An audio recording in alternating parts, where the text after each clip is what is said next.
Bom dia, pessoal. Bem-vindo ao primeiro... Bom, quem está assistindo, né? Esse é o primeiro vídeo de introdução ao Círculo de Estudos Tradicionais aqui nos Estados Unidos. Agora são 11h40 no horário daqui, dia 5 de novembro de 2022. E meu nome é Gustavo, João Gustavo, essa aqui. Vanessa. E a gente... Bom, a gente começou com esse projeto porque inspirado no Círculo de Estudos Políticos do Guilherme Freire, que ele tinha há 10 anos atrás, e a gente queria fazer a mesma coisa porque a gente sempre ligava um para o outro, a gente tinha muito assunto para conversar. Então a gente resolveu que acho que a melhor forma seria a gente gravar, né, o que a gente fala e tentar ajudar algumas pessoas também, né? Nós não somos gênios, mas a gente sabe alguma coisa e a gente gostaria de compartilhar com os outros, né? Eu sempre segui o Olavo de Carvalho, apesar de que eu não sou inteligente igual ele, então eu nunca consegui acompanhar o raciocínio dele ou acompanhar as aulas de direito, mas eu sempre pesquei alguma coisa e eu sigo mais o Guilherme Freire e também o Ítalo Marcilli. Eu também ouço muito dos Náufragos. Eu acho que é só. E do resto, tipo assim, algumas outras pessoas, como o Vitor Salles Pinheiro, que é um professor de filosofia, e eu sempre pesco alguma coisa. E quando eu tô trabalhando, fazendo alguma coisa, eu sempre tô ouvindo um podcast, ou ouvindo um audiolivro. E, bom, aí... Depois de tudo isso, recentemente eu comecei a ligar para minha prima, ela me ajuda com muita coisa. Aí a gente teve essa ideia de montar esse grupo e Que na considerando... verdade é uma dupla, desculpa te interromper, por por enquanto é enquanto. uma dupla, mas que a gente teve essa ideia 2 semanas atrás, mas levando em consideração os acontecimentos, os recentes acontecimentos do Brasil, né? A gente achou que esse projeto não podia morrer, porque somos dois fleumáticos aqui, então para um projeto morrer é assim. Então a gente considerou e a gente resolveu não deixar o projeto morrer e começar. Sim, o meu modo de abordagem, meu pensamento é o seguinte. Eu tenho duas influências fortíssimas, que é o Olavo de Carvalho e atualmente o Jordan Peterson aqui nos Estados Unidos, canadense, enfim. Com o Olavo de Carvalho eu entendi o significado da busca da verdade, a importância disso. E até conhecer o Olavo, eu era uma ameba, não sei. E através, primeiramente, começando com o True Outspeak, aquilo te abre horizontes. E aí, conforme foi passando o tempo, eu fui me aprofundando cada vez mais, acompanhando as aulas, as obras, no site deles tem aqueles artigos enfim, fui ficando cada vez mais interessada pelo assunto e me tornei aluna do Olavo tem 3 anos, 4 anos, 3 anos. E tô no começo do começo. Enfim, é uma longa jornada até, digamos assim, poder dizer que posso falar alguma coisa sobre o Olavo. E não é esse o intuito aqui. Tampouco o Jordan Peterson, mas eu sigo a busca da verdade como ensina o Olavo. E a minha influência através do Jordan Peterson o fato de que o Jordan Peterson diz que através do diálogo, discussões e conversa, a gente consegue formular melhor o pensamento e desenvolver melhor as ideias. E tanto é que na maioria das aulas dele, entrevistas, ele sempre tem uma ideia, uma pergunta. E todas as lições, as palestras que ele dá, é sempre em torno de buscar a resposta para essas perguntas. Não só dialogando e conversando, mas também quando você escreve isso, você desenvolve isso muito melhor. E então, como o Gustavo disse, que é bom saber que eu te ajudo em alguma coisa, mas assim, as conversas a gente É sempre interessante. Primeiro que nem todo mundo tem saco para conversas longas, cansativas, filosóficas, psicológicas. E, e é nítida a necessidade que a gente tem. E muitas vezes que a gente conversava e trocava ideia, a gente percebeu que, digamos que nós temos aqui um ponto de referência da alta cultura, que é o Olavo e o Jordan Peterson. E em torno deles há muitas outras pessoas, igual o Gustavo disse, como ele acompanha os náufragos, o Guilherme Freire, enfim, por aí vai. Eu não estou elencando aqui categoria, nível de conhecimento, mas eu considero isso uma espécie de alta cultura. E a gente acompanha sempre, está sempre buscando informação, buscando a verdade. E digamos que nós somos iniciantes numa certa vida intelectual. E abaixo você percebe que há pessoas que não têm vocação ou não têm tempo, não têm vontade, enfim, conhecimento. E a gente percebeu que a gente podia ser uma espécie de intermédio entre a alta cultura e outras pessoas, porque na medida que você conversa e discute discute no sentido assim de trocar ideia com outras pessoas, você vê que você acaba plantando uma sementinha ali, uma ideia e fazendo ela despertar para alguma coisa mais profunda, né? E então por isso o Gustavo deu essa ideia e eu falei, vamos, né? Vamos aí. E outra, não porque a gente já sabe o suficiente, mas como eu disse, através dessas discussões, dessas conversas, desses diálogos, a gente pode desenvolver nossa ideia melhor e também resgatar ou ajudar alguém que queira, né? Porque, na verdade, não é que as pessoas não têm a capacidade, mas realmente não têm interesse. E mais muitos, acontece comigo sempre, às vezes, de alguém me perguntar sobre um assunto e eu explicar, e às vezes eu até achar que eu tô falando demais, e a pessoa, não, nossa, ótimo, eu não tenho tempo, nem saco para ficar pesquisando essas coisas, mas quando você fala, eu entendo melhor. É ótimo, se é assim, então vamos fazer isso de uma forma mais profunda, organizada, A gente vai tentar. ou divulgar, e também, para que eu também possa me corrigir, porque às vezes você tem uma linha, uma ideia de pensamento e acaba que ao conversar, desenvolver, você começa a aprender ou a perceber que talvez você falta algum conhecimento, falta alguma uma coisa, enfim. Entendo. Mas, tipo assim, uma coisa que eu percebi na Vanessa, como ela acompanha muito o Jordan Peterson, é que ela manja, ela entende, mas manja é uma palavra não muito adequada, mas ela entende. Não precisa ficar muito como que diz, no politicamente correto, não. Aqui não tem nada de politicamente correto. Manjo. A Vanessa manja de psicologia. E Vanessa, ela sempre que eu tive algum problema, assim, vamos dizer assim, mais pesado ou que eu precisava de alguma ajuda, ela sempre me deu um insight de como uma pessoa ou certas pessoas podem pensar para me ajudar a tomar uma decisão melhor. Então, certa vez eu perguntei a Vanessa o que o Jordan Peterson queria dizer com homem é ordem, mulher é o caos, e porque falava isso eu ficava tipo assim, o que isso quer dizer? Por que é? Aí ela, nossa, a explicação que a Vanessa me deu aquela foi a chave, né?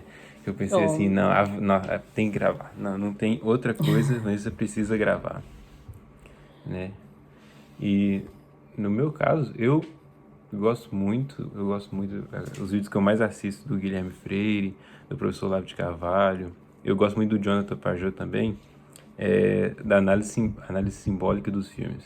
E o legal dos náufragos é que eles fazem, os cursos deles, eles pegam um assunto, e desse assunto, sei lá, a maturidade, ou lidando com uma certa emoção específica.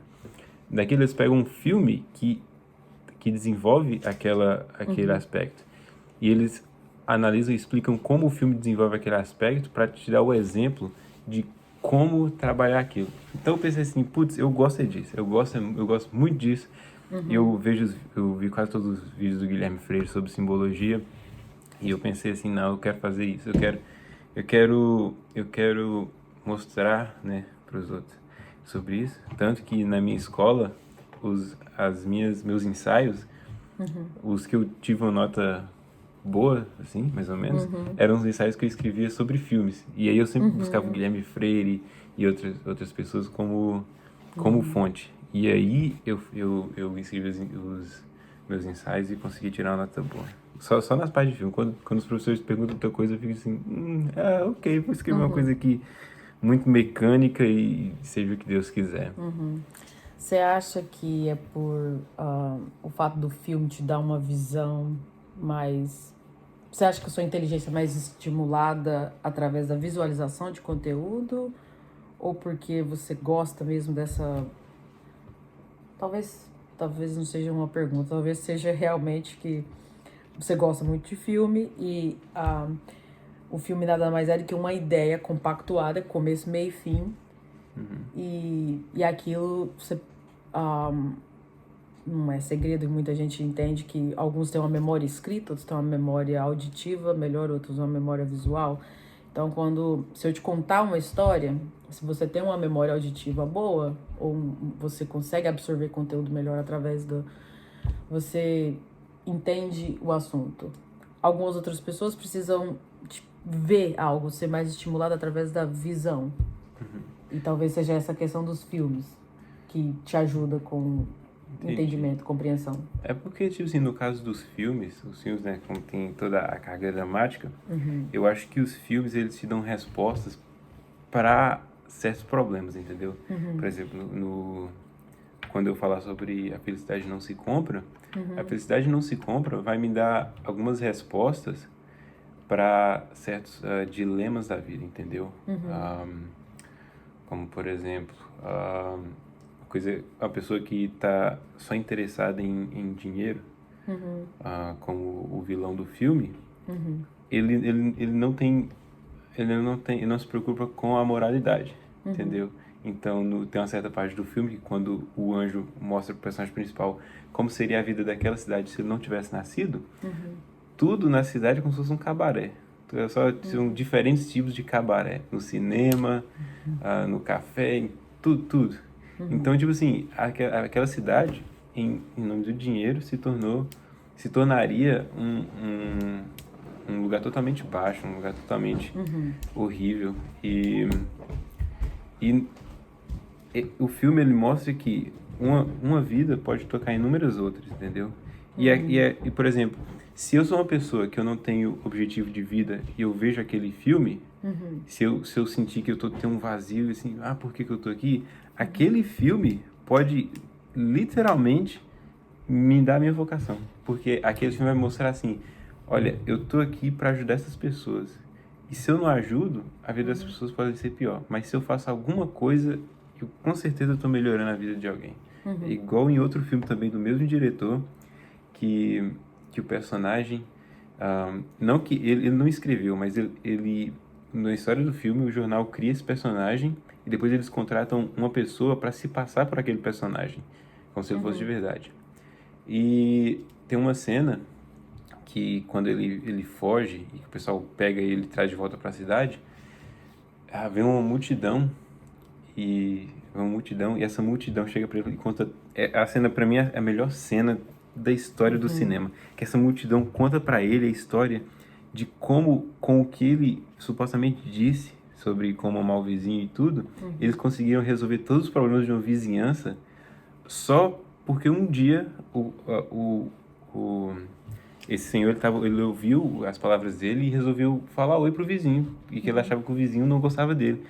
Aí ele falou oi pro vizinho, ele descobriu que o vizinho não gostava dele, que o vizinho também achava que ele também não gostava do vizinho, e isso eles começaram a conversar, começaram a se ajudar, e daí descobriram que o outro vizinho também tinha um problema, e que o outro vizinho tinha um problema, eles começaram a resolver, e a vizinhança resolveu, e eles, literalmente assim, todo mundo se ajudou e fez disso uma vida melhor. E logo após essa cena, tem uma cena de um casal de idosos que chega e beija a mão dele. E é muito bom porque a carga dramática, porque ele sabe que ele não escreveu nada do... Ele não é aquele personagem que o jornal contratou ele pra ser, mas é muito legal porque o ator, o Gary Cooper, ele fica aquele sentimento de culpa, mas você vê, aí dá aquele dilema, ele continua no personagem ou ele não continua no personagem, porque aqui o personagem dele mudou a vida de muitas pessoas. Aí é muito interessante porque os partidos políticos querem usar ele para fazer um novo partido político para conseguir eleição.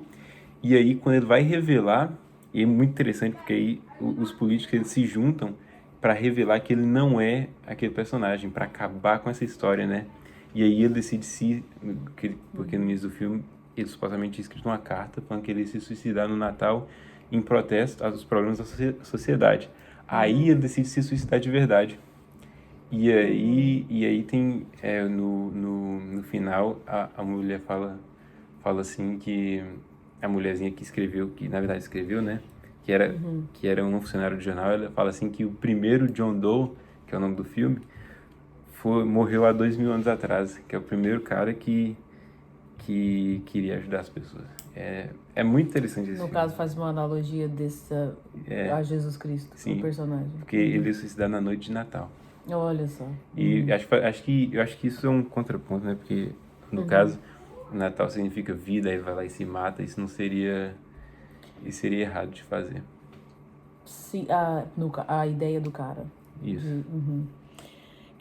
Sim, não, mas agora eu entendi melhor. É porque que o filme move tanto as suas ideias para você, né, analisar e escrever as coisas. Porque você tem que imagina a complexidade de cada de uma vida humana, não é para você resumir o quê? Esse filme eu não sei, mas geralmente um filme tem 1h30, 2 horas. Então, é lógico que somente bons produtores conseguem fazer isso, de condensar e colocar em cada cena a intensidade e a importância. Por exemplo, quando os dois vizinhos ali descobrem que eles achavam que um não gostava do outro, na verdade é o contrário, e eles ali gera aquele sentimento de que os dois são parceiros, são amigos, né? Que eles podem desenvolver daí uma amizade. Você vê que numa cena de, o quê? 3 minutos? Não, talvez nem isso, né? Você condensa e desperta na pessoa a intensidade de um ato tão simples que, por exemplo, é você, tipo, deixar uma ideia, uma crença de lado não, eu vou dar o primeiro passo. Eu vou iniciar uma coisa, eu vou fazer algo diferente. Então, o filme, todo o filme, alguns mais, outros menos, despertam nas pessoas, assim,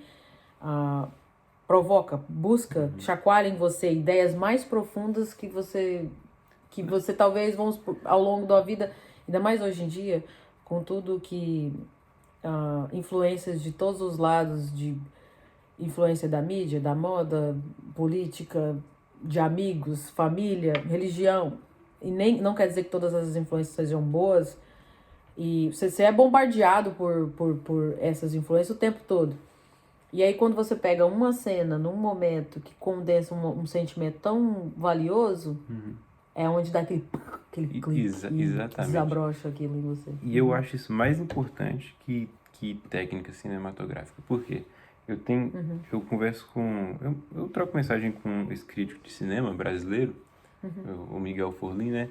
E ele não gosta dos filmes do Nolan, ele não gosta... acho que, na verdade, esses são os únicos que eu amo, assim, mas que ele não gosta, né? E eu entendo, não que eu entendo, mas eu sei que ele, como um cara que assiste muito filme, ele tem, sabe... Eu não sei como é falar em português, mas, tipo assim, ele tem high standards, de padrões elevados padrão elevado, high standards. do que pra ele é um filme bom. Eu já penso, tipo assim, eu acho que, tipo, como a análise moral vem antes da análise técnica, então, tipo assim, eu acho que filmes como Interstellar e Meet John Doe, It's a Wonderful Life, não, pera, Interstellar, vem em português, na verdade, é Adorável Vagabundo, né, que é o Meet John Doe, e It's a Wonderful Life, a felicidade não se compra.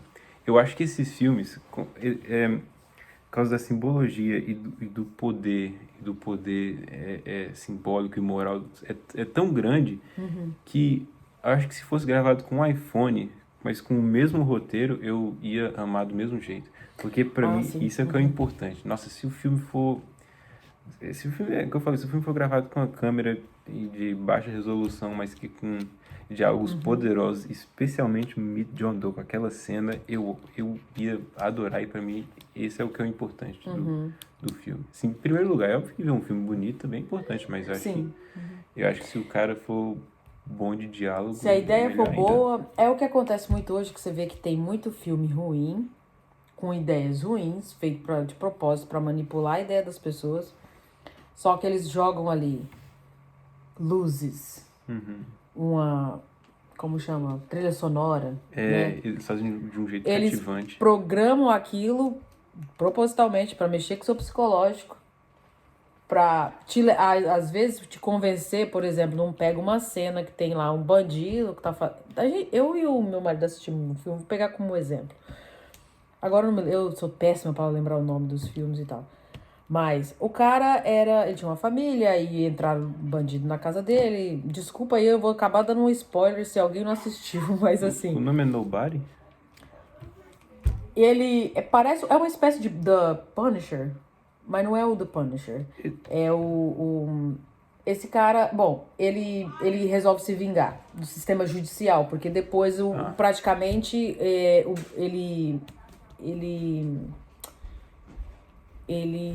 os bandidos são absolvidos, e matou a filha dele e a mulher dele na frente dele. E ele ficou vivo para conviver com a dor. O filme é feito de uma forma que você tá torcendo pro bandido se dar bem, porque ele quer se vingar, e você absorveu aquele ódio, aquela raiva dele, e você sabe da intenção dele, você se simpatiza com a dor e acaba automaticamente justificando a vingança dele. E você torce para que ele consiga se vingar. O plano dele final é instalar uma bomba na corte onde foi julgado os processos, porque depois eu acho que ele comete alguns crimes para matar os caras, os bandidos, e aí ele vai pra cadeia, e aí o plano dele foi bolar, justamente bombardear lá o prédio da corte que julgou ele. No final ele não consegue, mas até o final ali do filme, você fica torcendo para que ele consiga. Porque você sabe que os juízes, as cortes, a justiça parece que foi feita de uma forma para aliviar o bandido. Então, através de é lógico, um bom enredo, digamos assim, e um bom texto com luzes e música e eles usam esses truques de luz e som para estimular o seu sentimento e manipular a sua ideia. Apesar de que, igual você falou, se a ideia é boa, mas a produção não é muito legal, eu acho que mesmo assim é válido. E hoje em dia acontece muito o contrário, né? Eles usam todas as técnicas e as qualidades, usam toda a tecnologia para manipular no sentido contrário, com ideias ruins, porque ninguém quer ver. Eu não sei dar um exemplo aqui. O Jordan Peterson, né? Não se assuste se eu ficar parafraseando aqui o Jordan Peterson e o Olavo de Carvalho, porque praticamente tudo que eu penso, minhas ideias, vêm todas dele, então é difícil eu não dar algum exemplo que não seja deles. Mas ele numa das palestras, ele fala que ele odeia o filme da Frozen, do Disney, porque você tem lá a Branca de Neve, tem todo sentido, uma simbologia, uma história, a Bela Adormecida, tal. Aí vem a Frozen, que quer destruir a imagem, quer fazer um empoderamento feminino e quer destruir a ideia do príncipe. Ou seja, você não precisa de príncipe, a ideia não é e assim, por que não a Disney pode até vender a lancheira da Frozen, roupa da Frozen, vender o filme e tal, mas apesar de todo o dinheiro investido, no fundo, a natureza humana, feminina e masculina, a gente tem uma necessidade de entender o feminino como algo belo, delicado e criativo, mas você também quer ter no príncipe a ideia daquele cara que é esforçado e luta e arrisca a sua própria vida para salvar a princesa, por exemplo. Uma coisa que foi destruída no filme da Frozen, né? E ele critica, ele acha... Então, assim, por mais que você invista e use todo o seu poderio financeiro para tentar manipular e destruir certas ideias das pessoas,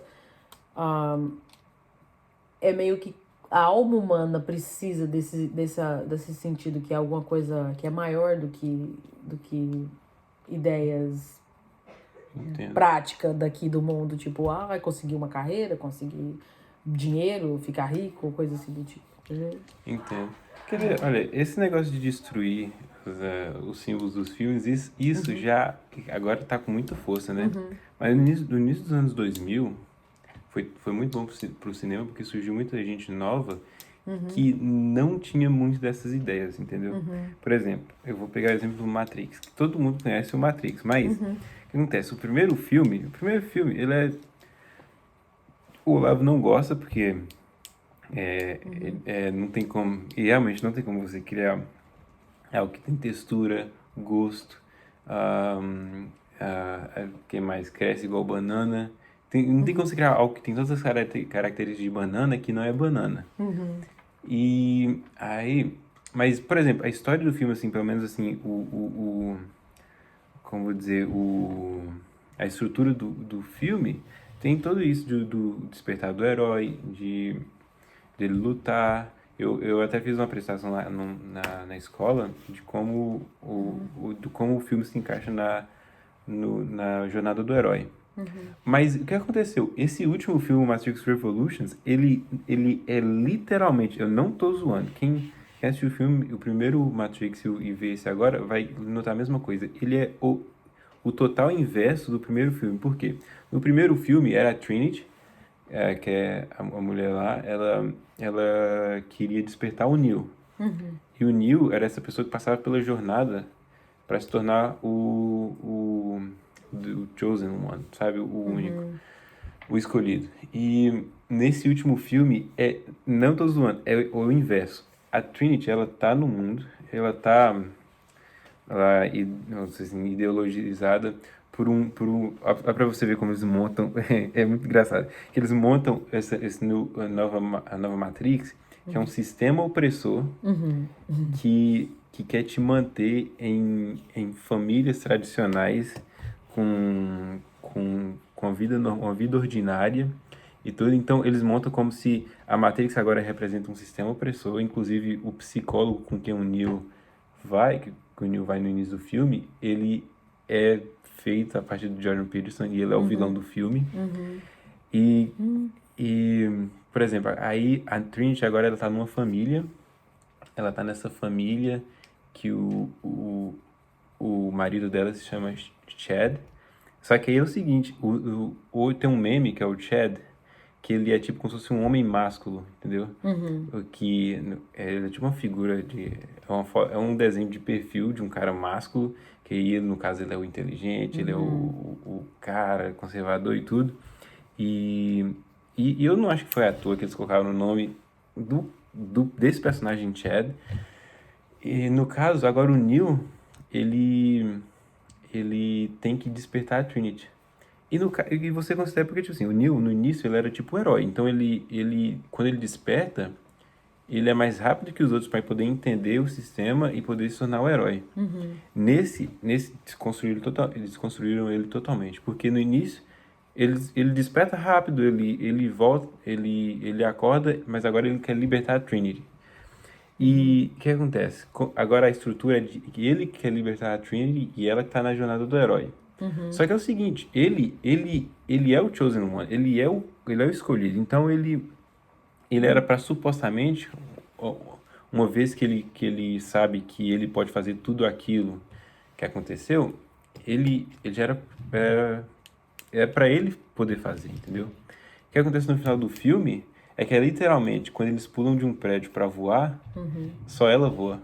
Aí, e ele fica pendurado, que nem um retardado. E, e no final, eles... Aí é muito zoada essa cena porque eles vão no escritório do psicólogo.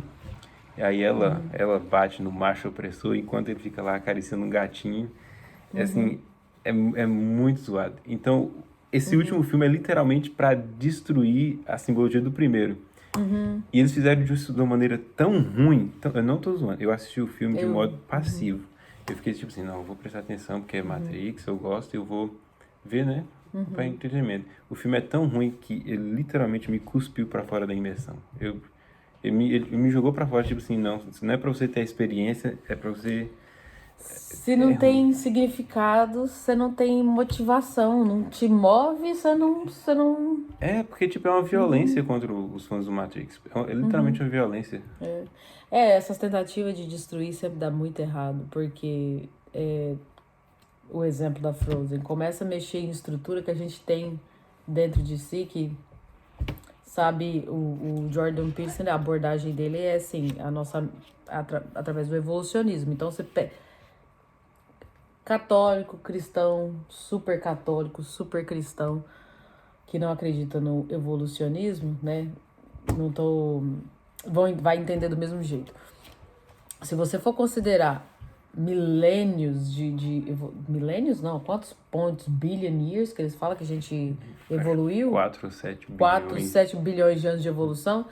E cientificamente, do ponto dos evolucionistas, nosso cérebro, nosso circuito nervoso tem aí 7 bilhões de anos de evolução. Aí você quer mexer e durante a humanidade como a gente conhece agora, sei lá, vamos pegar no mínimo aí 5.000 anos. Você pega 5.000 anos de estrutura seguindo sempre aquele mesmo padrão de mulher delicada, que precisa ser protegida, homem que tem que lutar e tal. Aí você quer bagunçar de uma hora para outra e destruir essa estrutura cognitiva que tem no seu cérebro. É lógico que isso não é uma coisa, você não vai mexer nisso de uma hora para outra. E acho que é por isso que isso dá tão errado, porque a pessoa simplesmente, igual você falou, por mais que você tá ali tentando absorver, captar aquela ideia, não entra no... Não entra não. Por exemplo, um filme que tiveram que usar de uma estrutura tradicional para poder desconstruir outros símbolos foi a Moana, que tem a jornada do herói. Só Nossa, que minha tem filha adora essa Moana. Nossa, o galo, aquele galo retardado, ele é literalmente para representar o homem que quer dizer assim, nossa, E o porquinho o homem covarde também. É, literalmente fala assim, não, o homem é esse galo retardado que não sabe o que tá fazendo. E quando eles montam as pedras, né, no topo da montanha, que no caso ali seria para representar aqui os homens, e eles tentam chegar no céu, né? Ela coloca uma concha aí pra falar assim, não, aqui eu interrompo Eu todo, mudo, eu tô revolucionando. Você vê? É muito zoado. Aí você vê que primeiro que o pai, ela é mais corajosa que o pai, porque ela tá querendo se lançar e aventurar e tentar mudar a coisa. E isso é que é o errado, porque, se eu não me engano, na estrutura tradicional da jornada do herói, igual acontece na Bíblia, o herói ele se recusa. Ele fala assim, eu não quero sair do meu conforto, eu não quero. E aí ele sente aquela necessidade que ele precisa ir, ele não tem outra escolha. E no filme você vê que é completamente o contrário. Ela quer quebrar os padrões, desobedecer o pai, se lançar no nada. Aí ela encontra o que é suposto ser o tal do mal. E eu posso falar desse filme à vontade, porque eu assisti 300 vezes com meu filho. Então... E aí ela vai pro mar e ela encontra o Maui, que supostamente seria uma outra versão de príncipe. E o Maui é o quê? Um herói fracassado. E se não for ela pra ajudar ele buscar o tal do negócio lá e buscar ele não consegue. Então, assim, ele completamente deixou a figura de pai pra trás, porque é o que... Olha, pra você ver como que é bem... Eu nunca tinha pensado nisso. Mas o pai da Moana, a figura paterna é onde você tem ali todos os seus valores, a estrutura, aquela coisa que você precisa sempre respeitar, e é sempre o que você, no fundo, você vai resgatar, né? Que você vai conservar. ela se revolta contra e foge, né? Ela quer quebrar padrões, ela deixa o pai. Então o pai já desmoralizou a figura paterna. Porque ele simplesmente foi um covarde graças a toda a revolução, as ideias dela, que ela foi lá no mar, achou a pedra, buscou e salvou a ilha. Ela acabou. O pai dela não é ninguém no filme. A figura paterna é destruída nesse ponto. Aí ela encontra o mal, e supostamente o príncipe, né? Também é um fracassado, que se não fosse a Moana espertinha lá pra ajudar ele não recuperava o não sei o quê. Então, assim, ela salva o príncipe ao invés de o príncipe salvar ela. E ela salva a ilha do pai, que era supostamente que... Então, é bonitinho de ver, colorido, engraçadinho, assim, as crianças... Eu não sei, falando de mexer em estrutura biológica de milhões de anos de evolução, segundo eles, eu não sei o quanto isso mexe na cabeça das crianças. Você já começa a mexer nessa estrutura aí de baixo. Eu não entendo, talvez seria uma coisa que eu talvez vou entender cedo ou tarde, é quando o porquê e o que faz com que alguns, tipo, por mais que ficam ali iludidos naquela ideia por um tempo, cedo ou tarde desperta e fala, não, isso foi um fracasso. É como se essas ideias desconstruídas te levassem para um caminho meio sem sentido e cedo ou tarde você... Sabe uma coisa que eu relacionei há muito tempo? O Olavo fala que para você resolver um problema, se expressar com aquele problema já resolve 50%. Porque aí eu pensei o seguinte, é mesmo, geralmente quando a gente tá com um problema, a gente não consegue esperar, não consegue pôr aquilo para fora. E quando a gente põe, que a gente se abre para uma pessoa, a gente consegue já começar a resolver o problema, né? Aí eu parei pra pensar assim, mas olha só, quando o Olavo também falou que quando a pessoa comete suicídio, é como se a realidade esmagasse ela, eu pensei o seguinte, esse pessoal, eles estão tentando, tipo assim, deixar a gente burro, entendeu? E eles estão conseguindo, de certa forma, estão tendo sucesso com isso. Mas pensa bem, se eles te deixam burro, não te estimula a, literalmente assim, a estudar ou buscar a alta cultura ou qualquer coisa do tipo, ou fazer você, seu linguajar enriquecer, o que acontece? Você perde a capacidade de se expressar, entendeu? Ou de falar com certeza ou mais preciso o que você está passando. O que acontece? Se a pessoa não consegue, aquele problema fica nela, entendeu? E ela não consegue se expressar. E isso vai num ponto, igual o Jordan Peterson fala, que se você não matar o filhote, que vai se tornar um dragão, aquele dragão vai te engolir. Então o que acontece é o seguinte, a pessoa não consegue se expressar, porque não tem o vocabulário. A pessoa não tem não vê filme bom de verdade, não tem chaves para resolver problemas. E a pessoa, aí chega num ponto que aquilo engole a pessoa, esmaga a pessoa, e eu acho, eu posso estar errado, mas eu tenho quase certeza que esse é um dos motivos que leva pessoas a cometerem suicídio. Porque não faz muito sentido. A perda de sentido. Geralmente, voltando aqui na questão da comunicação que você falou do Olavo, né? O Olavo fala, por que a pessoa burra, ela grita, ela fica violenta? Porque ela não consegue se expressar. Se você não se expressa, a pessoa não te entende. Se a pessoa não te entende, você não tá se comunicando, você desespera, fica louco e voa na cara dela, na goela dela. Ou às vezes com aquele desespero de ser ouvido, interpretado. O Jordan Peterson fala, o dragão, né? O Jordan Peterson fala, se você tem um problema e você não cuida dele, ele cresce e você tá alimentando esse dragão e uma hora ele te devora. Então não adianta fugir dele. Quando essa tentativa... Por que esse movimento revolucionário marxista fracassa?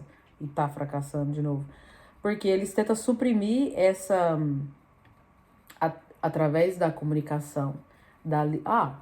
Nossa, agora eu baguncei tudo aqui o negócio, mas o Jordan Peterson, número um coisa, por que ele defende tanto a liberdade de expressão? Eu tenho que ter o direito de falar o que eu penso, porque se eu não disser o que eu penso, como eu vou saber se as minhas ideias estão certas ou erradas, né? E se você e é impossível que alguém tenha o controle do que você pode pensar, o que você não pode pensar, né? Isso aí você vai igual o Olavo fala. Inclusive, peraí, se eu pudesse fazer uma fusão igual do Goku com o Vegeta lá, do Olavo de Carvalho e o Jordan Peterson, eu acho que esse é meu intuito. O dia que eu conseguir fazer a fusão dos dois, eu vou esclarecer vai facilitar a minha interpretação de tudo. O Olavo vem com essa questão que o marxismo, por cercear a liberdade de expressão e querer moldar como a forma das pessoas se comunicar e se interagir, quer desconstruir os padrões, essas ideias todas, então, assim, tá emburrecendo as pessoas. Se você não se comunica, se você não se expressa, você não trabalha suas ideias. É aquilo que eu falei no começo, a ideia principal é de você se comunicar, de você se expressar, é você buscar soluções para os problemas que você tem, entender melhor as coisas que você vê, observa e absorve. E se você começa a tanto suprimir isso, ou meio que desconstruir isso, a gente vai chegar em lugares que você não sabe. O Jordan Peterson também fala, uma das formas, por exemplo, de você tratar a pessoa com síndrome do estresse pós-traumático, PTSD, é dar a elas uma boa filosofia do bem e do mal. De você tem aqui todas as possibilidades horríveis que já aconteceu no mundo, na história, e para lutar contra isso você tem ali o ideal de todas as coisas que são boas, as coisas boas que você pode... Quando você tem uma real dimensão do quão ruim você pode ser, mas o quão bom também você pode ser, é isso que te dá as ferramentas e a força necessária para você saber, ok, nada tão ruim que não possa piorar. Eu vou alimentar esse lado, essa força ruim, ou eu vou lutar para fugir dela, me distanciar dela e ser cada vez uma pessoa melhor. Entendeu? Então, assim,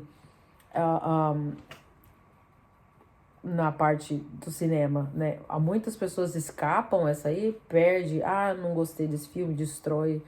Às vezes as pessoas levam isso assim meio que inconsciente, né? Simplesmente não gostam da ideia, aquilo não mexe com elas, não cativa, então elas simplesmente ignoram. Mas, em alguns casos onde isso funciona, que você vai desconstruindo, querendo manipular e moldar o pensamento das pessoas, isso vai levando elas a um ponto assim de que você vai perdendo o seu ideal, né? Destruindo o que a gente tem como ideal, você deixa as pessoas completamente vazias e perdidas.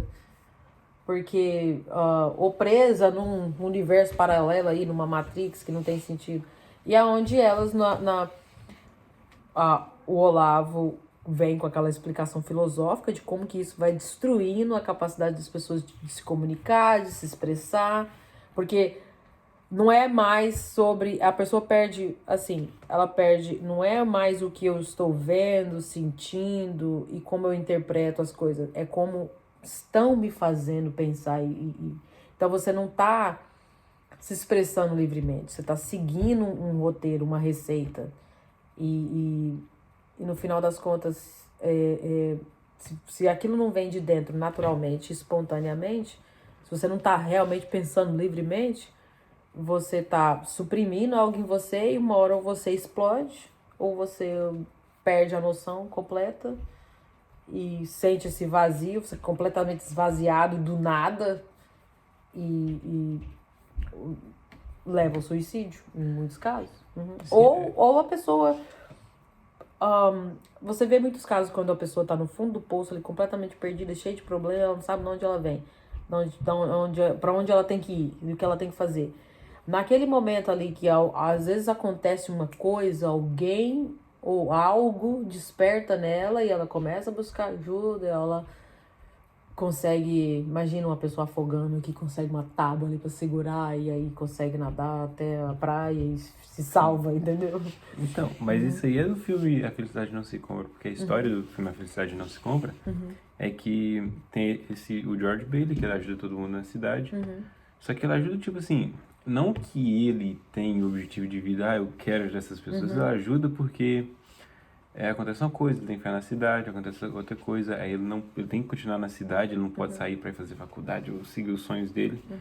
E chega no final que acontece que o tio dele perde o dinheiro da companhia e ele entra em desespero. Mas aí, pra você ver, ele entra em desespero porque ele não consegue reconhecer, é, ele não consegue reconhecer a vocação que ele tem na vida dele, entendeu? Então ele começa a achar que tudo na vida dele é um lixo. E aí ele pensa que a melhor solução é se matar para o seguro de vida cobrir a empresa. E aí Jesus e José mandam o anjo Clarence para mostrar para ele como aquela cidade seria se ele nunca tivesse nascido. Então, por exemplo, a primeira coisa que ele faz no início do filme, ele salva o irmão dele de se afogar. Se ele não tivesse nascido, não tivesse salvado o irmão dele, e o irmão dele foi para a Segunda Guerra, o irmão dele não teria salvo um navio inteiro de pessoas. E tipo, isso é porque, literalmente, você sabe o Viktor Frankl, certo? O filme foi lançado, acho que pouco antes do livro. Mas o filme é uma síntese do livro. É literalmente, tipo assim, é a pessoa que encontra o sentido da vida no meio do caos. E O livro do Viktor Frankl, que você fala Man's Searching for Meaning. eu esqueci o nome em E português. eu também, se eu fosse fazer a tradução livre, é assim, a procura do homem, a procura do significado. O homem em procura de significado. Assim. O homem à procura do significado. Eu esqueci A o nome em procura do português. significado da vida do homem. É isso aí. É uma coisa assim. E É literalmente. é uma obra que eu não li. O filme em si te mostra, tipo assim, olha, tá vendo a família, tá vendo essas pessoas que você ajuda? Esse é a vocação, entendeu?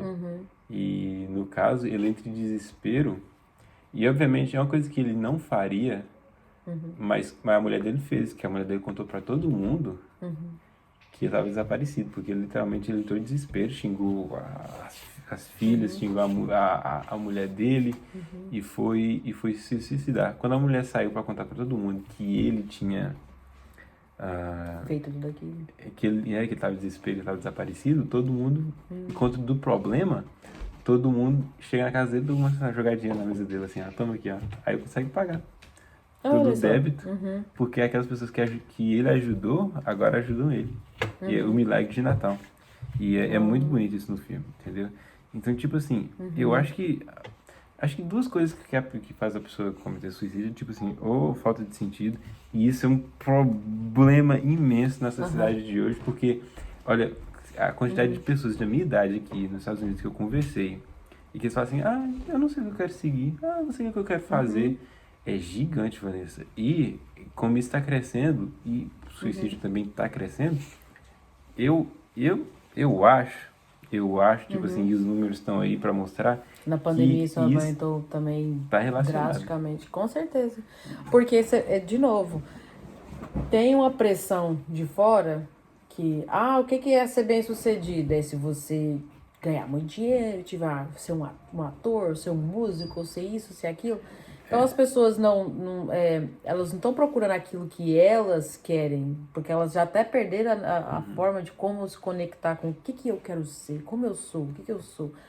E elas ficam sendo assim bombardeadas por esse estímulo externo. Você tem que ser isso, você tem que ser aquilo. E a maioria dessas... Você não pode ser tudo isso, ou às vezes nada daquilo que é estimulado aí 24 horas, nada daquilo realmente te toca, então você fica... eu não devo servir pra nada mesmo. Eu não tenho talento pra ser música, eu não tenho talento pra ser atriz, eu não tenho talento pra ser isso, nem aquilo outro. Então você vai ficando vazio, você não sabe o que você quer fazer na sua vida, porque os padrões de sucesso estão lá. E você não tá apto pra nada daquilo. Então você começa a ver que você não sentir que você é um bosta, você não tem talento pra nada. Não que você não tenha, mas porque nada daquilo de fora que é vendido pra você, estimulado diariamente, nada daquilo é o que você quer fazer. Então você fica perdido. E muitas, assim, uma dica do Jordan Peterson, né? Uma das coisas que ele você não precisa saber o que você quer ser da vida, mas todo dia, através de pequenas ações, eu tenho duas opções, por exemplo, de fazer uma coisa boa no dia ou uma coisa ruim. Sempre opte por aquela opção boa que você tem no momento, né? Dia após dia, porque sempre vai ser isso. você vai ter que escolher entre através dessas pequenas atitudes diárias para fazer. No fim do ano, você vai estar melhor do que se você não tivesse feito nada ou tivesse optado por qualquer coisa que seja. Entendeu? Por exemplo,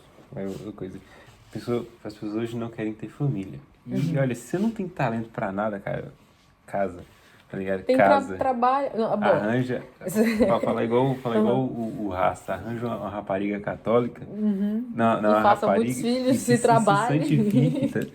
Porque, tipo assim, as pessoas hoje tá no negócio de carreira, né? É. E aí, por exemplo, tá beleza, você tem a carreira, você quer conseguir aquele sonho. Mas, por exemplo, se você tira a carreira da pessoa, se você percebe, só pensa pra você ver, você tira a carreira da pessoa, a pessoa parece que morre.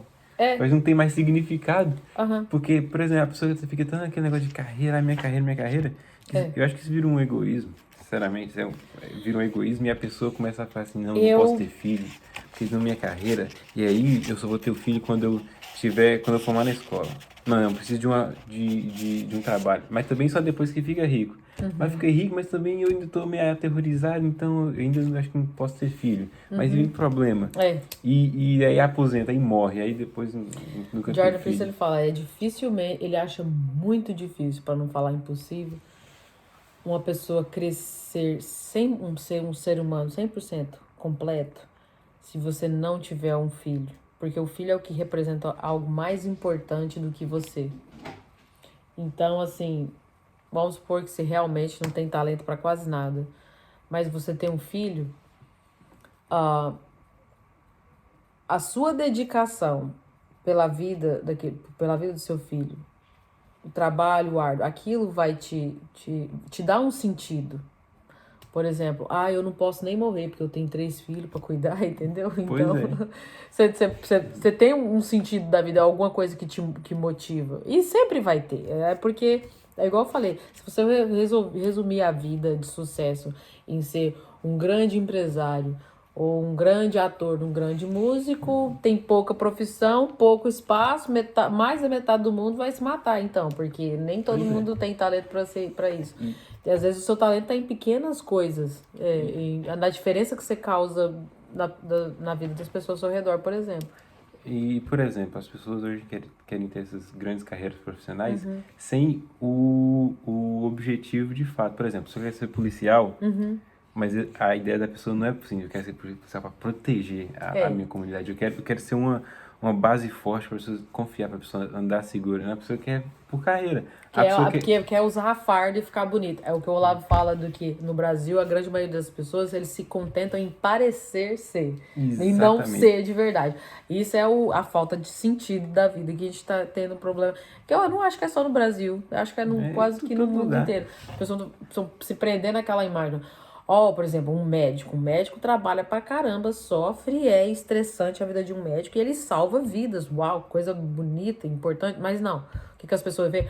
O médico que ganha bem, usa aquele jaleco, e tem dinheiro, estudou pra caramba. Então o cara é foda, inteligente. Então ele se prende àquela coisa estética do que significa ser um médico e abandona o sentido real de que é aquela luta, aquele esforço de, às vezes, você tá dormindo, acorda, tem uma cirurgia de emergência lá do seu paciente, entendeu? Imagina, se as pessoas pensarem nesse sofrimento, ninguém quer ser médico.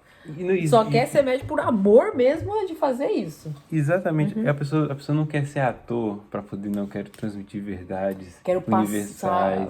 Eu quero fazer histórias que a pessoa vai se inspirar e tudo. A pessoa quer ser ator porque é glamour. Porque eu quero ser lindo e todo mundo vai me ver. Exato. A pessoa não quer ser produtor de filme para poder fazer filmes bons. A pessoa não quer fazer jogos de videogame porque quer ali oferecer um novo tipo de desafio para as crianças.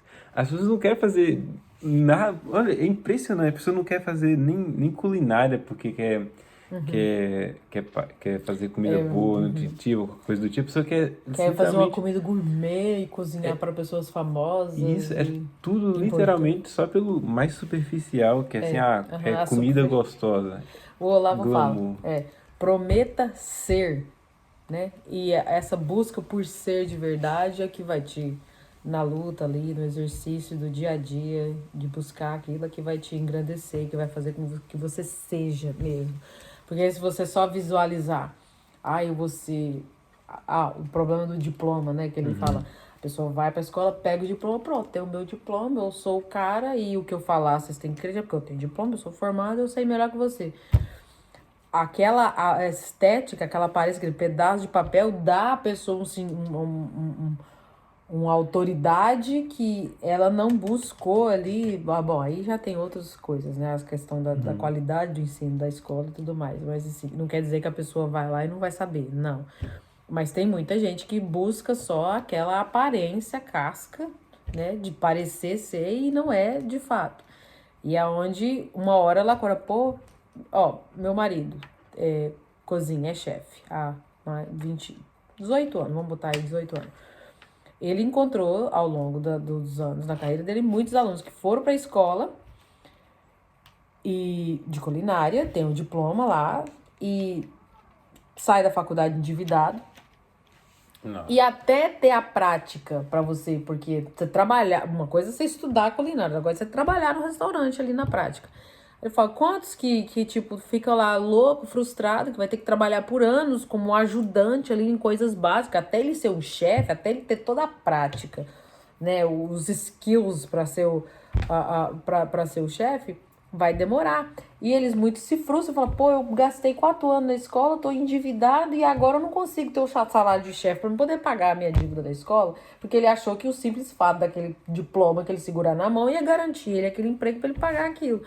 Então, aí, alguns são espertos, falam, opa, nossa, ele, um que até muito amigo dele, falou assim, uau, então quer dizer que você trabalhou tantos anos até você virar chefe, você não tem dívida, você é um chefe, você tem qualificação, então quer dizer, e aí eu tenho que vir e trabalhar na salada, né, uma coisa bem básica ali, com diploma de culinária, ou seja, você ganhou para chegar na posição de chefe, e eu me endividei achando que ia ter a posição de chefe e vou ter que passar pelo mesmo pelo mesmo trajeto que você. Mas de quebra eu tenho uma dívida. Se eu soubesse, não tinha ido pra escola, eu tinha vindo direto trabalhar, porque eu tinha ganhado dinheiro e tudo mais. Bom, enfim. Exatamente. Não que a escola não vai te trazer técnica, qualificação, vai te ajudar em muita coisa, mas não funciona com todos, porque muitos compram só a ideia da aparência. Eu tenho o diploma e pronto, acabou, minha vida tá resolvida. E a questão de você falou também, né? Ele trabalhou para dois chefes qualificados, profissionais, que tem 2 restaurantes de sucesso, de muita qualidade, e assim, são um casal, não tem filhos. A vida deles se tornaram o business. O restaurante deles. Top. Coisa de profissional. Mas, assim, trabalhar com eles meu marido fala que foi trabalhar no inferno. Porque eles ficaram tão presos à ideia do negócio para preencher um certo... Da maneira como essa é uma avaliação minha, né? Eu não sei exatamente... Essa é uma avaliação minha por fora, com base nas coisas que ele me contou.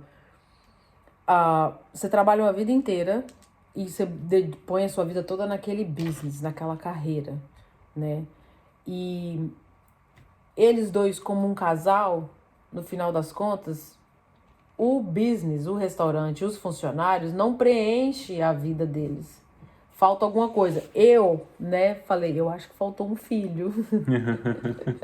Porque, assim, eles sabem quando você fica tão obcecado com o seu trabalho, que você só pensa em trabalho, 24 horas só trabalho, então você começa a se tornar um perfeccionista chato, que você quer tudo lindo, maravilhoso, e isso tudo tem limite.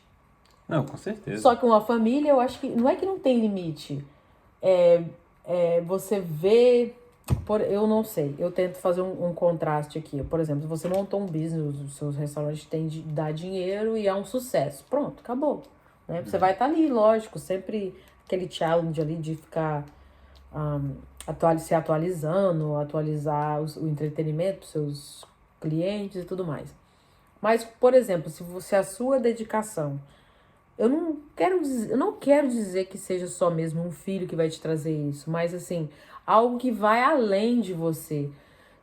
materializou sua vida na sua carreira, no seu business, e ali é muito sucesso, ok, mas eu acho que isso tudo tem um limite, né? E se não, o limite disso tudo seria o quê? Você tá no top do mundo ou tá acima de outras pessoas? Isso é muito complicado para realmente trazer um significado. Agora, quando você põe o seu esforço num significado maior, num sentido de vida que tá além de você, como nossa, terrível, né? Que é minha expressão, mas assim, tô tentando encontrar um exemplo.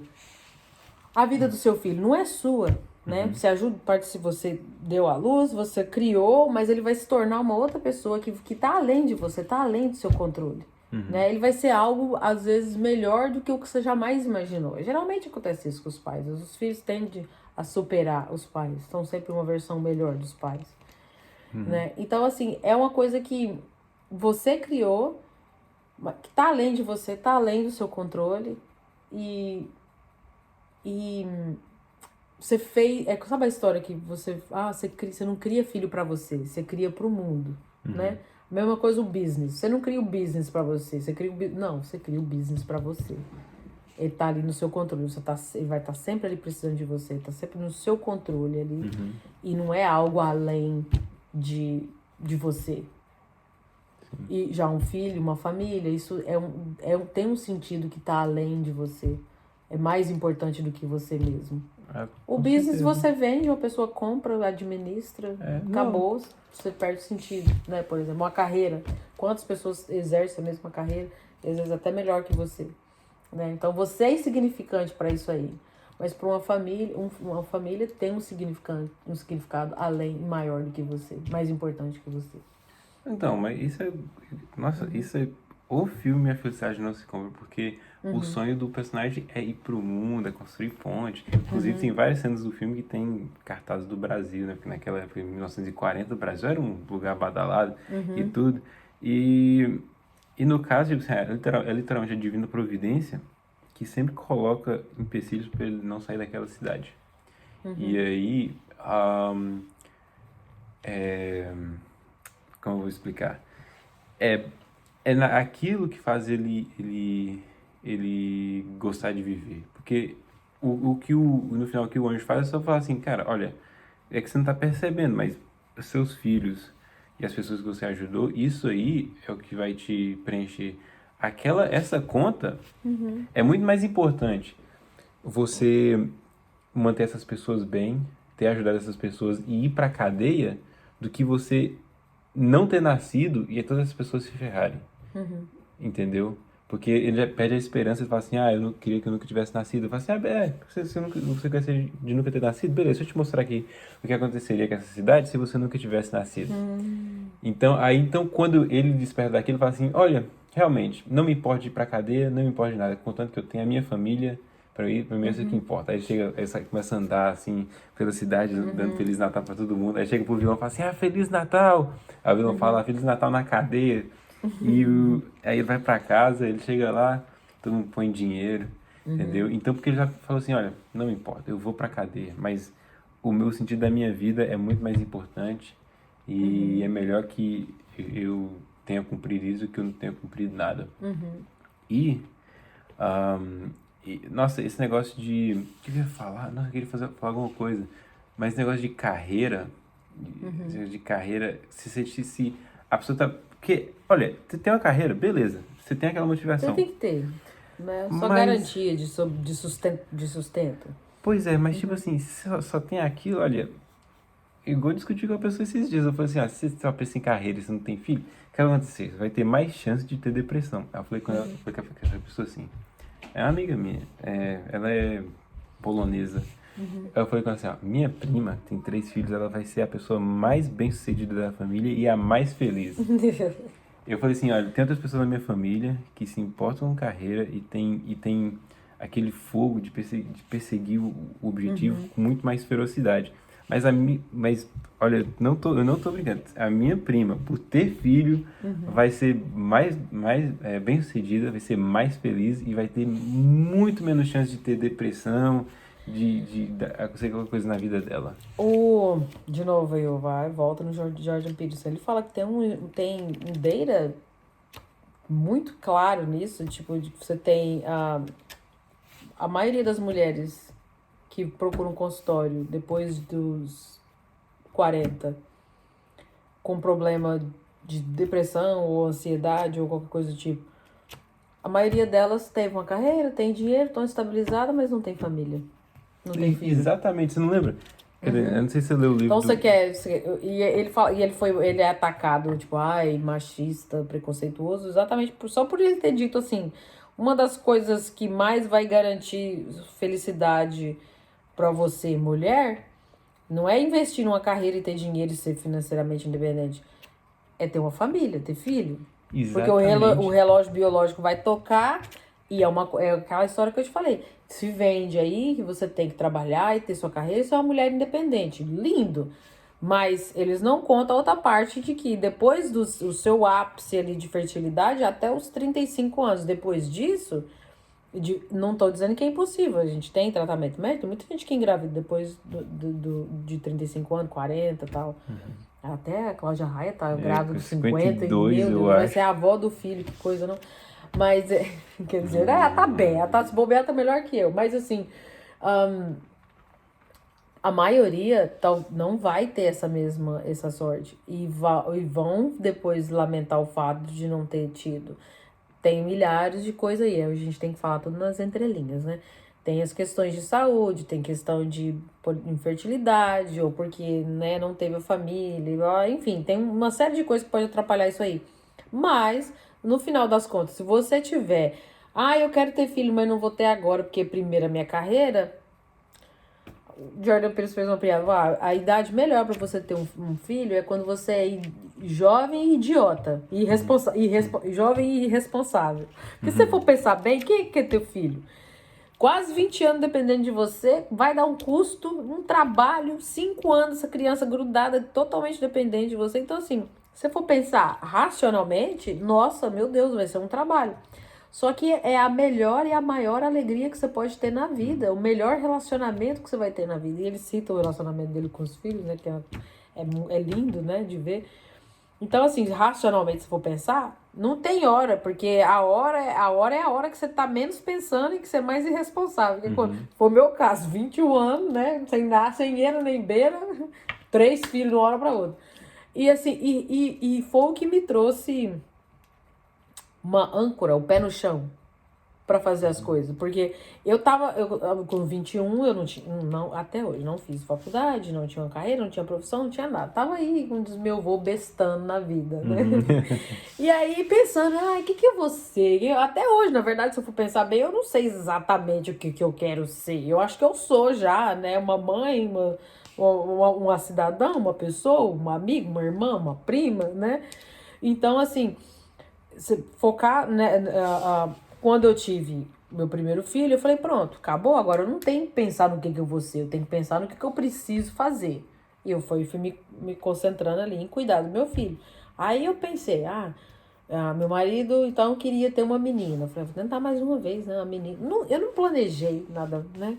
Quando eu vi, já tinha 3 filhos, já tinha os 2 meninos, a menina, ok, então tá bom. E aí a minha vida foi dar o melhor para eles, no sentido de não só financeiro conforto, mas de educação, de cuidado, né? Eu deixei de lado investir em carreira ou estudo para ser mãe 24 horas. E meu marido falava, qual vai ser melhor? Nossos filhos cuidados por você ou por uma babá? Você vai cuidar deles melhor do que qualquer pessoa. Eles têm que ficar com você. Então, depois, quando eles for pra escola, aí você pensa em voltar a trabalhar. Até porque eu não tinha nenhum trabalho tão importante que estava dependendo de mim. Então, talvez se eu tivesse uma carreira, eu teria, né, colocado eles na babá e tal. Mas, enfim, nesse processo, esse processo me trouxe mais sentido. Porque eu descobri que eu poderia ser uma boa educadora, porque eu estava cuidando de uma criança. Né? Não sei se boa, né? O resultado é a educação dos meus filhos. Você serve muito de exemplo. Mas, assim, por enquanto, tá assim, razoavelmente dentro das possibilidades aí. E no decorrer, na busca de dar para eles uma melhor educação, melhores cuidados possíveis, eu fui aprendendo tanta coisa e fui desenvolvendo melhor, tanto como pessoa quanto como, né? E, enfim. E eu, sinceramente, assim, eu não tenho por que lamentar. Lamentar pelo quê, né? Então, assim, eu acho que isso pode ser que para muitas pessoas, eu tinha um grande sonho de ser uma atriz. Bom, a gente tem tantos exemplos de atrizes que tiveram sucesso, não tiveram filho, final da vida tava lá, ai, não sei o que eu sou. Nem todo mundo vai ser uma Hebe Camargo, uma Marilyn Monroe que vai estar ecoando aí na eternidade. Nem sei se eu posso usar a Marilyn Monroe, porque ela visivelmente teve uma vida triste, né? Então, assim, talvez se ela tivesse tido uma estrutura psicológica, emocional e formar uma família, teria vivido muito mais, sido muito mais feliz e completa. Certo? Com certeza. Igual, por exemplo, no livro do Viktor Frankl, ele fala que, tipo assim, por exemplo, que eu vou colocar um background. O Olavo fala que você não tem que buscar segurança, você tem que buscar força. Então é o seguinte, no livro do Viktor Frankl, ele fala das pessoas que tinham tudo, chegou no campo de concentração, entraram em desespero. Assim, literalmente, já não tinha o que fazer. E pessoas que não tinham nada, mas que nunca tiveram segurança, mas tinham força e encontrou lá no campo de concentração o sentido da vida delas. Então, por exemplo, a pessoa que consegue muito dinheiro, e não tem problema nisso, mas, por exemplo, a pessoa que consegue muito dinheiro, não é garantia que a pessoa consegue força. Entendeu? Então, por exemplo, assim, a pessoa vai conseguir dinheiro e vai continuar amedrontada, igual ela já é. Porque agora, a única diferença vai ter outras coisas que agora vão amedrontar ela, entendeu? Então, a pessoa, ela precisa não só conseguir força, né? Ela precisa conseguir força e, mais com isso, mas buscando também o sentido da vida. Porque, olha, o dinheiro, sinceramente, assim, eu quero ter muito, mas eu sei que aquilo ali é só mesmo pra eu... Então, tem esse milionário que ele fala que o dinheiro é pra te comprar liberdade. E é pra isso que eu quero, entendeu? Eu não... O dinheiro é uma ferramenta, né? O dinheiro é uma ferramenta. É para você usar Não para, é por exemplo, quando eu penso em dinheiro, eu penso, o que eu faria com dinheiro, né? E geralmente é para conseguir, não é para conseguir mais dinheiro, ou poder, ou influência, geralmente é para coisas, né? Para pagar um melhor estudo para os meus filhos, para muita gente acha assim, eu vou ter um dinheiro suficiente para um dia eu não precisar fazer nada e eu descansar, né? E Jordan Peterson fala, se você acha que chegar a um ponto da sua vida que você não vai precisar fazer mais nada e vai descansar, good luck with that. Boa sorte, porque não existe isso. Na vida, parar e não precisar fazer nada significa cair. Significa, a vida é um constante esforço. Então, assim, se você não tá se esforçando para algo, você tá caindo. Sim. Entendeu? Então não existe essa de, ok, pronto, tô all set, I'm ready, pronto, acabou a minha vida, eu tô agora de boa. Não existe isso na vida, é um constante esforço. E se você achar que você vai chegar nesse ponto, você vai começar a decair a partir dali. Porque, né? E geralmente muitas pessoas têm a ideia de ter dinheiro por isso. Porque o dia que eu tiver dinheiro, eu não vou precisar trabalhar, não vou precisar fazer mais nada, eu tô descansada, eu tô tranquila. Aí vem o vazio que muitas das pessoas que conseguem sucesso têm. Com certeza. De chegar lá no topo, ok, agora pronto, milionário, não precisa preocupar com nada, e aí vai ceder a vida delas vão virar em torno de, tipo, o quê? Comer, beber, dormir e o exercício da procriação. Esse é o sonho de todo mundo. Já pra perceber que todo mundo que fala assim, nossa, quando eu tiver dinheiro, o que eu vou fazer com o dinheiro? A pessoa não fala assim, putz, cara, eu vou resolver algum problema perto da minha casa, eu vou ajudar, se eu tiver dinheiro, nossa, eu vou ali correr pra ajudar aquelas pessoas que precisam. Ou até eu, tipo assim, quando eu tiver dinheiro, eu quero fazer mais jogo, eu quero fazer mais coisa pra literalmente conseguir suprir e dar mais sentido à arte, à música e tudo isso no geral. As pessoas, quando já percebeu, quando você fala assim, se eu ganhar na loteria, eu vou comprar um barco, eu vou comprar uma casa. Eu vou comprar uma casa aqui, outra na Flórida, outra na Califórnia, e vou comprar uma na montanha, Aí eu vou uma no viver mar. curtindo e aproveitando a vida. E, e é só isso que as pessoas pensam. É impressionante, velho. Uma das coisas que me pegou com o Olavo, logo no começo, quando eu comecei a ver acho que foi aqueles recortes de aula dele que estava espalhado aí na internet, ele falando assim, a hora de estudar é agora. Mas o brasileiro tem mania de dizer assim, não, eu só vou estudar o dia que eu tiver dinheiro, que eu posso ficar de boa, tranquilo, eu vou ter tempo para estudar. Aí ele falou, ô idiota, imbecil. Ele fala, ô idiota, imbecil, se você ficar pensando nisso, você nunca vai estudar, porque nunca vai ter hora pra você fazer isso, né? E outra coisa, quantas horas você aguenta estudar? Ele falou, hoje eu, com muito esforço, eu fico 4 horas focado estudando. O Jordan Peterson recomenda 3 horas no máximo. Mais em média 1 hora, 2 horas, por aí. Mas qualquer horário que você fizer no dia, e aí eu tinha esse pensamento, eu não posso, não tenho tempo para ler, não tenho tempo para estudar, não tenho tempo para fazer nada. Eu vou esperar o dia que eu tiver dinheiro, aposentar, aí eu vou estudar. Eu só vou estudar depois de velho, então. E olhe lá se eu conseguir aposentar e ficar tranquilo assim. Pois eu ouvi um podcast esses dias. Que o que a pessoa falou? Tipo assim, vai nas configurações, vai em tempo de tela. Pra ver quando você ficou. Não é sempre assim, 8 horas, 9 horas de tempo de tela. Porra, aí eu se tivesse pegado essas horas e separar só pra estudar, pra onde foi esse tempo? Né? E aí eu me peguei nessa. E o Olavo fala, que muita gente fala, o que é pra fazer com um cara desse que pensa assim, que ele vai ter, ele não precisa, que ele não quer trabalhar, ele não quer ter esforço, ele só quer descansar, né? É o cúmulo da inutilidade humana, você achar que se você não tá trabalhando pelas coisas que você quer, alguém tá te dando. E se você acha que é alguém que tem que ficar te sustentando e te dando essas coisas, que espécie de humano é você? Você é um bosta, né? Você é um lixo. E resumindo, ele... com esses negócios o Jordan Peterson fala isso, que tem muita gente que chega no topo da vida, onde ele tem dinheiro, ele tem tudo, ele tem conforto, e aí só sobra o que pra eles? Desfrutar dos prazeres da vida, aonde vem o vazio e a frustração. E agora eu não consigo lembrar o nome do cara que ele falou isso, que eu acho que é o o escritor do Arquipélago Gulag. Ai, caralho, me fugiu o nome. O Jordan Peterson fala nesse cara o tempo todo, ele sempre cita ele como exemplo e agora me fugiu o nome. Mas ele, basicamente, o cara fala o seguinte: se você der ao homem tudo que ele precisa, só pra comer, beber, dormir e viver de boa, ele vai destruir alguma coisa só pra ter alguma coisa pra ele fazer. Tipo, o nosso corpo, nossa mente, nossa natureza não foi feita pra descansar, ficar de boa. Foi feita pra se esforçar, para trabalhar constantemente. Tipo, isso é um processo de construção. Na hora que você parar, que você achar que você tá pronto e tem que parar de construir, você tá em decadência, você tá definhando. Entendi. E onde vai vir a frustração, os problemas. Você vai entrar no processo de autodestruição, resumindo. Eu concordo.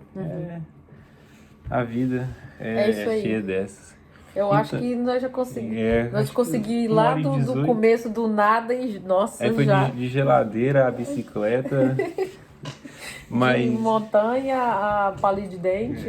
Exatamente. Mas da montanha até a palito de dente, a gente andou umas 2 léguas. Não, eu acho que deu uma resumida de tudo, assim. Sim. E, Vanessa, agora a gente vai falar só como o grupo vai funcionar.